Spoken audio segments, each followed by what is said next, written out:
Hey, good afternoon, guys. Hey, guys, good afternoon. Welcome to my third YouTube video. If this is your first time viewing, thank you so much for stopping by. If you have watched either of my previous two videos, thank you. I appreciate you. Hopefully you're getting something out of them and you're enjoying them. So I want to do a HYROX Miami Beach race recap today. So I want to tell you a little bit about what happened during our race, and maybe it'll help you for planning for your next HYROX race. So HYROX Miami Beach was the weekend of Easter. Definitely should look at the calendar a little bit more closely when I'm planning race times. That wasn't exactly ideal in terms of not being around my friends and family for Easter, and also not traveling during a time that was extremely expensive. So something definitely to look into in the future before booking a HYROX race. Is it during a major holiday weekend, and how expensive will it be to travel to that destination? So something to definitely keep in mind for next time.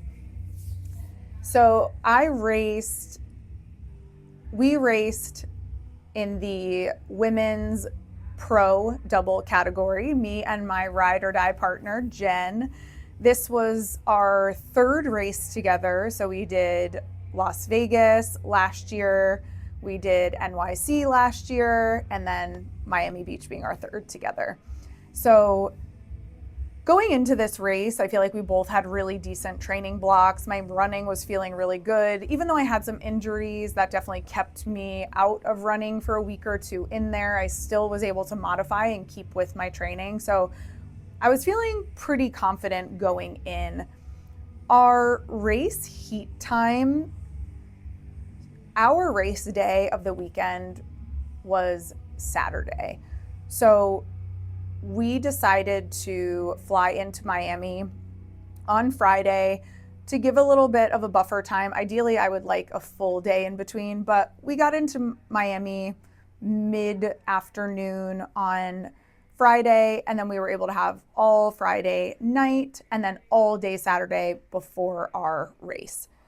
So this was the other part. Our race heat time on Saturday was not until 6:50 p.m.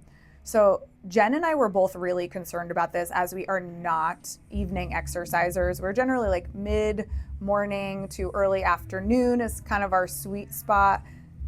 So that was really difficult, and we were nervous about that going in, of how our bodies would adapt and adjust to that.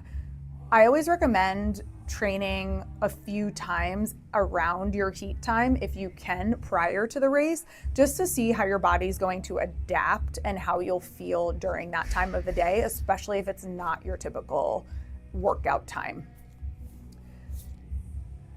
We were able to enjoy all day Saturday, just sitting by the pool, hanging out, hydrating, and basically race prepping by just relaxing, which was actually a really great way to spend the day prior to a race day.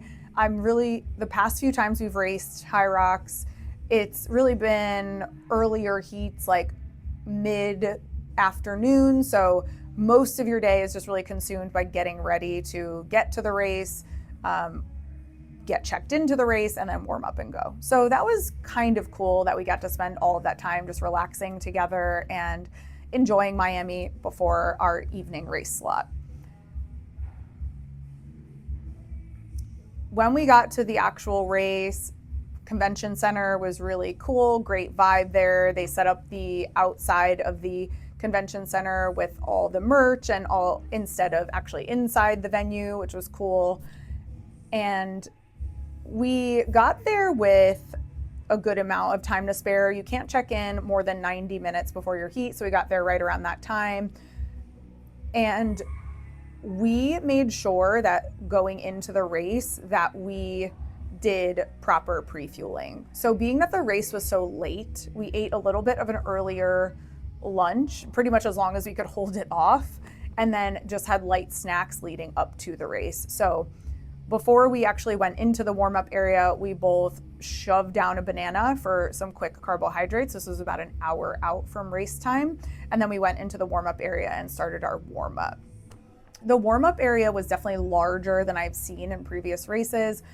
A lot of space for people to do things, a lot of bike ergs to start the warm-up on. So I have found that as I get older, I definitely need more time to warm up. So knowing that, I wanted to spend extra time in the warm-up area, so we got there with a good amount of time to spare.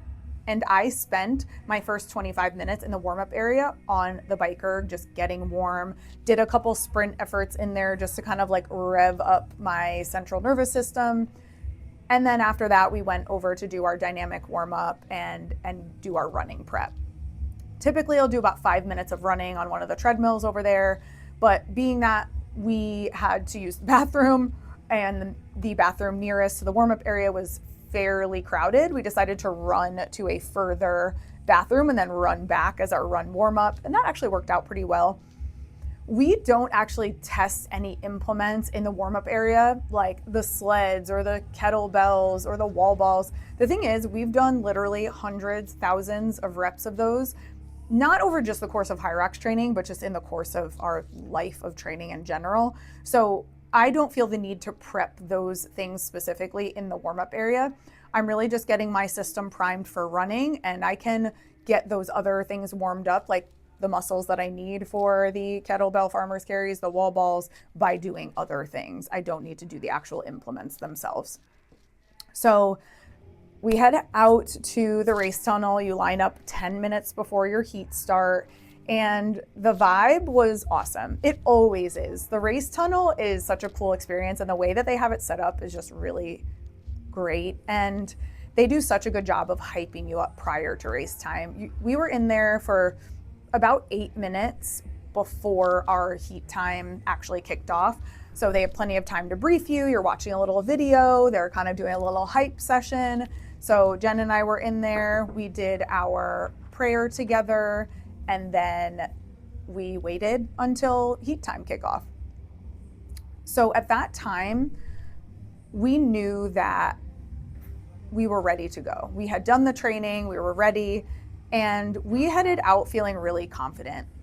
I will say though, I'm not gonna break down every station, but I feel like the hardest stations for me have continually been the sleds, and I feel like I've definitely made some progress.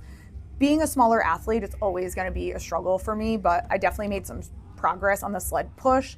Couldn't quite get my footing, at least my technique with the sled pulled down, even though it's something that I practice a lot, but it just felt a lot heavier on the floor, even though I practiced at heavier weights. So it just goes to show you really never know what the carpet is gonna hold the day of the race. Just keep that in mind. So we were running at really good clips, keeping an eye on pacing and all of that. And at one point I looked over at Jen. We obviously had a goal in mind.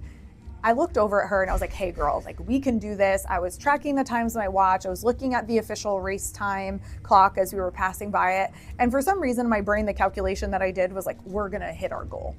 So we were heading into the last run after the lunges, going into the wall balls, like running super fast. We're like, all right, this is it. We got this. I was feeling super jazzed.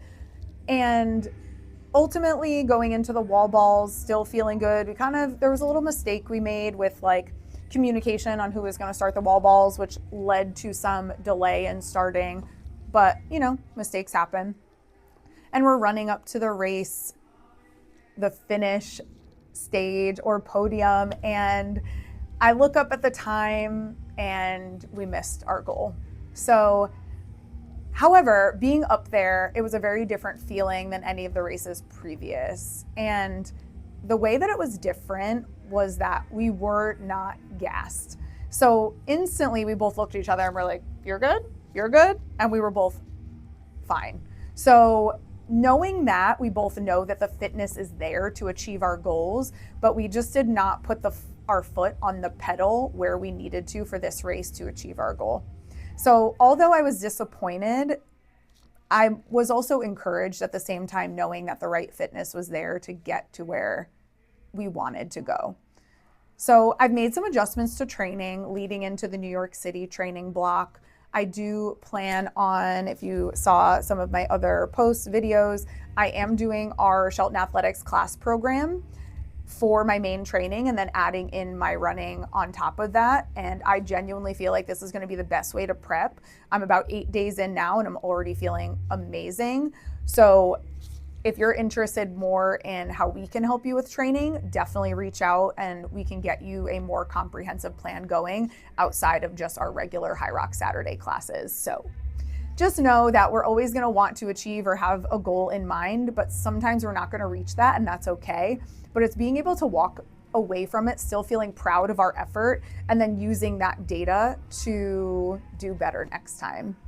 So hope this was helpful. A little bit of our race recap, and stay tuned for some more videos around HYROX as we get closer to the NYC race, which I will be racing women's pro solo for the second time.